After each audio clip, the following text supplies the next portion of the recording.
ചാവുകടലിന് ആ പേര് വന്നത് എന്തുകൊണ്ട്? ജോർദാനും ഇസ്രയേലിനും ഇടയ്ക്ക് കരകളാൽ ചുറ്റപ്പെട്ട ഉപ്പു തടാകമാണ് ചാവുകടൽ.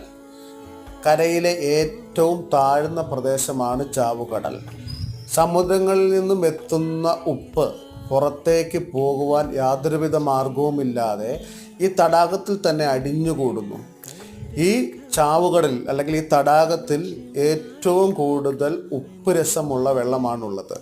ലവണാംശം ഏറ്റവും കൂടുതലാണ്. ഉപ്പിൻ്റെ സാന്ദ്രത വളരെയധികം ഉള്ളതുകൊണ്ട് ഈ വെള്ളത്തിൽ ജീവജാലങ്ങളൊന്നും വളരുകയില്ല.